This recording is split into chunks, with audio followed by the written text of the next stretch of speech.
Since Season of Discovery got announced, there's been one question ringing in my mind. What's going to happen after level 25? What's going on, everybody? It's Buttadog, and today in this video, we're going to be putting on our tinfoil hats and discussing what we can potentially anticipate for after level 25 in Season of Discovery. Know that this video is purely speculative. We're going to be using information Blizzard has given us so far about what we can expect after 25 and using it to formulate opinions and ideas of what we can expect as a whole. So without further ado, let's go ahead and jump on into it. So first, let's talk about raids. Right now at level 25, we have been hard confirmed. Everybody knows it. Everybody's talking about it. Black Fathom Deeps is a 10-man raid.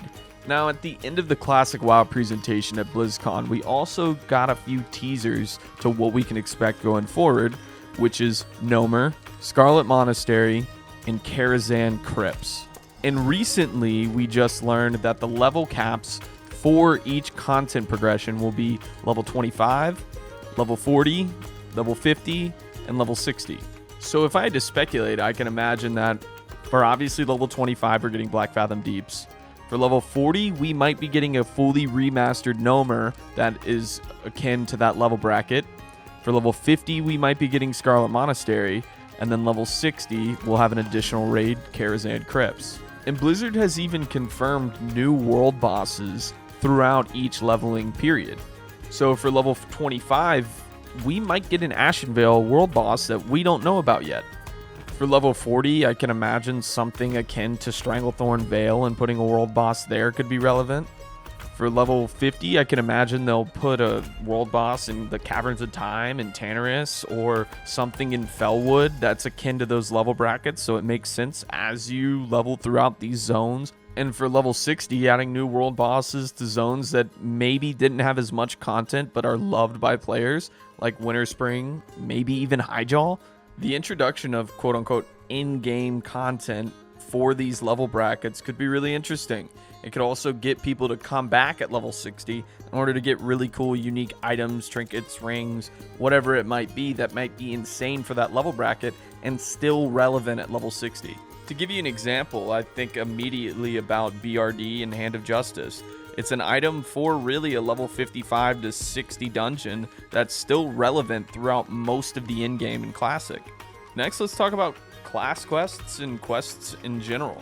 So regarding class quests, we already know that most of the new class quests, or the class quests we know of so far, are going to be the most important runes, like your Crusader Strikes or your Metamorphosis. But I can't imagine Blizzard would really stop there with class quests. It's so beloved by the community. To point out one in specific from Classic, the Rockladar questline. It's still one of my favorite questlines in World of Warcraft as a whole, and it came out in 2004. So if I had to speculate, keeping with the Classic tradition, there will probably be the addition of new class quests, similar to a Rockladar. New legendary items that will give players the ability to experience the new content, get specific items like the Petrified Leaf or the bindings from MC, etc. that will ultimately add new flavor and ability to gain these super powerful items while entrancing them in a solo experience that takes them all across Azeroth. I mean, even going a step further, these quests can be akin to the new content releases, just like the AQ War effort. Somewhat long, arduous quests that require multiple people helping you out and people coming together as a collective to give somebody a unbelievable item or experience that really curates something outside of just the regular monotony of raiding, dungeon, PvP. And if we're just looking at regular quest lines and other quests that are already within the game, Blizzard has confirmed slightly that quests like the one off the Shade of Aranicus that takes you to Winterspring and abruptly ends will be expanded upon. And I can imagine too this leads into potentially with these legendaries as well. Like the Corrupted Ashbringer, whenever you do the Scarlet Monastery event, the quest just abruptly ending because they were trying to do it in BC but never got around to it. Things like this could be expanded upon, curated, and give people a classic experience of something that was in the game, keeps with the flow of Classic itself, and then ultimately wraps up these experiences that we've always been curious about. And finally, to put a bow on all this, I think I'd be remiss without talking about PvP. We already know that metas are going to be completely flipped on their head with the expansion of these runes in each level bracket, us obtaining new and exciting runes that will change up the gameplay and playstyle for each class. And furthermore, even Blizzard has come back on the Classic client a few months ago and changed up the way PvP ranking works. And even over the top of that, we data mined a few new items that come directly from Warsong Gulch that decrease damage inside of Warsong Gulch by 5%. So if I had to get an idea of what Blizzard could do, potentially there could be a new battleground like the Battle for Azshara, the 3-lane MOBA style BG that was never added to the game but was in the game files. Or new items and new PvP rank up gear that's different than just Grand Marshal, so you don't directly get this insanely overpowered gear phase 1.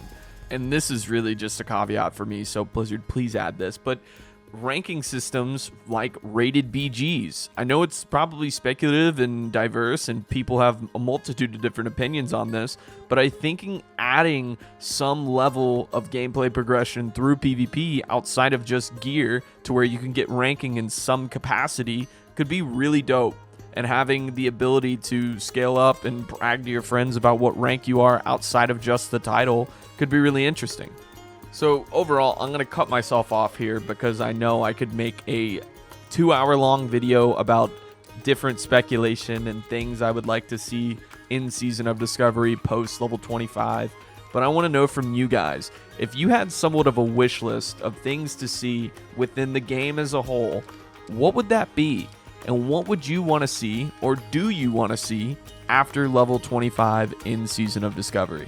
As always, if you guys enjoyed the video today, make sure to subscribe to the channel. I've been having a ton of outreach and support. We went from like 200 subs to 300 subs within the 2 weeks, which is nuts for me. So thank you guys so much. But if you are enjoying the content, make sure to shoot a sub.